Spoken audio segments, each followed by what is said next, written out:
નમસ્તે મિત્રો, મારી કુકિંગ ચેનલ અલકા સરોઠિયામાં આપનું સ્વાગત છે। આજે આપણે બનાવીશું પોટેટો ચિપ્સ। આ વેફર્સ બનાવીને આખું વર્ષ માટે સ્ટોર કરી રાખવામાં આવે છે। તો ચાલો બતાવું કે કઈ રીતે બનાવીશું બટેટાની વેફર, જેથી આ ચિપ્સ ફ્રાય કરતી વખતે લાલ પણ ન થઈ જાય। અને સાથે એ પણ બતાવું છું કે આ ચિપ્સ બનાવવા માટે કેવા બટેટા ચૂઝ કરવા જોઈએ। જ્યારે પણ આપણે આખું વર્ષ સ્ટોર કરવા માટેની વેફર્સના બટેટા ચૂઝ કરીએ ત્યારે જે લીલું બટેટું હોય તેને અવોઇડ કરવાનું, તેમજ બટેટાની ખરીદી કરતાં પહેલાં બટેટાની સેજ હળવેથી છાલ રિમૂવ કરી અને ચેક કરવાનું।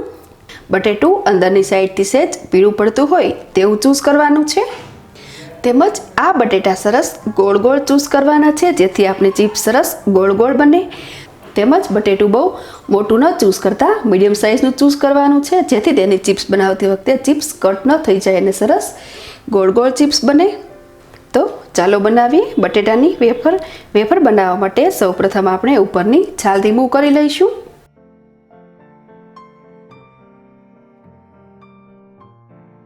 બટેટાની છાલ રિમૂવ કરવામાં આવે કે તેને કટ કરવાથી બટેટું કાળું પડી જાય છે, માટે છાલ રિમૂવ કરીને તરત જ તેને પાણીમાં ડુબાડી દેવાનું છે।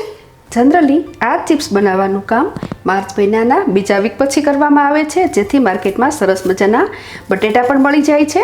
તેમજ સનસ્ટ્રોક પણ ખૂબ જ સ્ટ્રોંગ હોય છે, જેથી બટેટાની વેફર સરસ રીતે સુકાઈ જાય છે। કારણ કે આ વેફરને સરખી રીતે સૂકવવી ખૂબ જ જરૂરી છે, કારણ કે તેને આપણે આખું વર્ષ માટે સ્ટોર કરવાની હોય છે। માટે વેફર યોગ્ય સમયે જ બનાવવી, નહીં બહુ વહેલી કે નહીં બહુ મોડી, કારણ કે આ સમય દરમિયાન ચિપ્સ કરવા માટેના સરસ બટેટા અવેલેબલ હોય છે। સેમ વે આપણે બધા જ બટેટાની છાલ રિમૂવ કરી લેવાની છે। તો મેં બધા જ બટેટાની છાલ ઉતારી લીધી છે। છાલ ઉતાર્યા વગર પણ આ ચિપ્સ બનાવી શકાય। હવે આપણે બટેટાની સ્લાઇસ કરી લઈએ। તે માટે મેં એક મોટા વાસણમાં પાણી ભરી લીધું છે।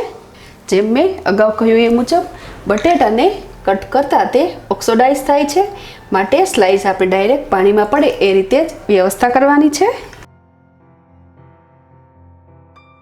સ્લાઇસ બનાવતી વખતે જે એન્ડ્સનો ભાગ નીકળે તેને આપણે દૂર કરી દઈશું। આ ભાગને કોઈ રેસીપી બનાવવા માટે કે શાક બનાવવામાં યુઝ કરી શકાય। આ ભાગ ખૂબ જાડો હોય છે, માટે આપણે આ ભાગને ચિપ્સ જોડે નહીં લઈએ। આ રીતે ચિપ્સ તૈયાર કરવાની છે। આ ચિપ્સ નહીં બહુ જાડી કે નહીં બહુ પતલી, એ રીતે ચિપ્સ તૈયાર કરવાની છે।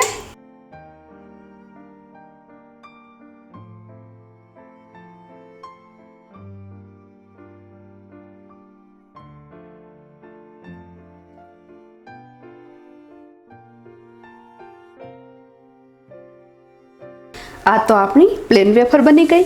હવે હું ડિઝાઇનવાળી એટલે કે નેટવાળી જે ડિઝાઇન હોય તેવી વેફર કઈ રીતે બનાવવી તે બતાવું છું। બટેટાની માત્ર સાઈડ જ ચેન્જ કરીને આ ડિઝાઇન બનાવી શકાય, તેના માટે આ ટાઈપનું સ્લાઇસર હોવું જરૂરી છે। આ રીતે જાળીદાર ડિઝાઇનવાળી ચિપ્સ બનાવવાનું બેનિફિટ એ છે કે આ ચિપ્સને ફ્રાય કરતી વખતે અંદરની સાઈડ તેલ ભરાઈ જતું નથી અને ડિઝાઇનમાંથી તેલ નીતરી જાય છે। બટેટાની સાઈડ ચેન્જ કરી અને આ રીતે જાળીદાર ચિપ્સ પણ બનાવી શકાય। બંને ચિપ્સને હું અલગ અલગ વાસણમાં બનાવું છું, કારણ કે આ ચિપ્સ વધુ ઝડપથી બફાઈ જાય છે। સેમ વે આપણે બાકીની બધી જ ચિપ્સ તૈયાર કરીશું। તો આપણી બધી જ વેફર બનીને તૈયાર છે। હવે આ પોટેટો ચિપ્સને સાફ પાણીથી વોશ કરીને તેમાં રહેલો સ્ટાર્ચ દૂર કરવાનો છે। જ્યાં સુધી પાણી સાવ ક્લીન દેખાય ત્યાં સુધી આપણે આ ચિપ્સને વોશ કરી લઈએ। આ ચિપ્સને પણ મેં છૂટી છૂટી કરી અને પાણીથી ધોઈ લીધી છે। પાણી સાવ ક્લીન દેખાય ત્યાં સુધી આ વેફરને વોશ કરી અને તેમાં રહેલો સ્ટાર દૂર કરવાનો છે। હવે આ ચિપ્સને હળવી એવી બાફી લેવાની છે। ચિપ્સને બાફવા માટે મેં એક મોટા વાસણમાં ઇનફ પાણી ગરમ મૂકી દીધું છે। તવની ફ્લેમ ફાસ્ટ રાખી અને આ પાણી ગરમ કરવાનું છે। પાણી ઇનફ ગરમ થાય એટલે આપણે એડ કરીશું 1/2 ટેબલ સ્પૂનથી પણ થોડું ઓછું મીઠું। મીઠા સાથે જ હું એડ કરું છું 1/4 ટીસ્પૂનથી પણ ઓછી ફટકડી, જેનો મેં પાવડર કરી લીધો છે। ફટકડી એડ કરવાથી પોટેટો ચિપ્સ સરસ વ્હાઈટ થાય છે। ફટકડીને સ્કીપ કરીને પણ આ ચિપ્સ બાફી શકાય। બરાબર મિક્સ કરીએ।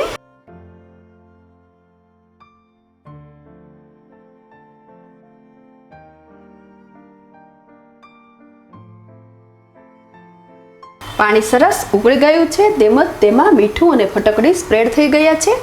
હવે તેમાં એડ કરીશું બટેટાની વેફર। મિનિટોમાં જ આ વેફર્સ બફાઈ જાય છે, કારણ કે આ વેફર્સને અધકચરી જ બાફવાની હોય છે. 4 થી 5 વાર આ રીતે વેફર્સ બફાઈ જાય ત્યારબાદ આ પાણી આપણે ચેન્જ કરી લઈશું. તેમજ બીજા નવા પાણીમાં પણ થોડી ફટકડી અને રિક્વાયરમેન્ટ મુજબ મીઠું એડ કરીશું. મીઠું આપણે સ્વાદ મુજબ વધઘટ પણ કરી શકીએ. 5 થી 7 મિનિટ્સમાં આટલી વેફર તો આરામથી બફાઈ જાય છે. તો હવે આપણે આ વેફર્સને ચેક કરીએ. આ ચિપ્સને પ્રેસ કરતાં સોફ્ટ પડેલી જણાય છે, મતલબ કે આપણી વેફર બફાઈ ગઈ છે. આ ચિપ્સ માટે આપણે આટલી જ વેફર બાફવાની છે. તો હવે આ વેફરને આપણે સ્ટ્રેનરમાં લઈ લઈએ. થોડીવાર માટે આ સ્ટ્રેનરમાંથી આ વેફરમાં રહેલું પાણી નીતરી જવા દઈએ. પાણી નીતરી ગયા બાદ આ વેફર્સને એક એક છૂટી સૂકવી દઈશું. સેમ વે આપણે બાકીની બધી જ વેફર્સને બાફી લઈશું.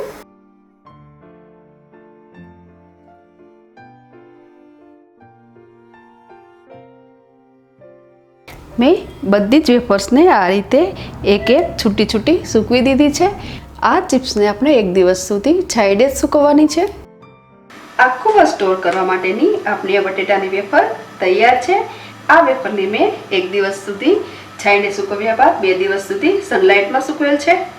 આ વેફર્સને ત્યાં સુધી સૂકવવાની છે કે જ્યાં સુધી આ વેફર્સ આસાનીથી તૂટી જાય અને તૂટતાઓ કટ જેવો અવાજ આવે.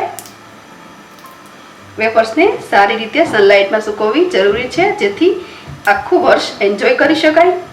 આખું વર્ષ સ્ટોર કરવા માટે આ વેફર આપણી ઇનફ સુકાઈ ગયેલ છે. તો હવે આ વેફર્સને તળીને જોઈએ. આ વેફર્સને ફ્રાય કરવા માટે તેલ મીડિયમ ગરમ કરવાનું છે. જો તેલ વધારે ગરમ થઈ જાય તો વેફર્સ લાલ થઈ શકે છે, તેમજ જો ઓછું તેલ ગરમ હોય તો કડક થઈ શકે છે. તેમજ આ વેફરને એકવાર તેલમાં નાખ્યા બાદ ફટાફટ સાઈડ ચેન્જ કરીને બહાર લઈ લેવાની છે, કારણ કે આ વેફરને તળાવવા માટે બિલકુલ ટાઈમ લાગતો નથી. બાફ્યા વગર બટેટાની વેફર કઈ રીતે બનાવવી અને એને કઈ રીતે સ્ટોર કરવી તે મેં મારી ચેનલમાં આપેલું છે. તેમજ ઇન્સ્ટન્ટ બટેટાની વેફર કઈ રીતે બનાવવી તે પણ આપેલું છે. બંને વેફર્સનો વિડીયો મારી ચેનલમાં આપેલ છે. તેમજ આ રેસીપી સાથે ડિસ્ક્રિપ્શન બોક્સમાં લિંક પણ આપું છું, આપ લિંક ખોલીને પણ જોઈ શકો છો.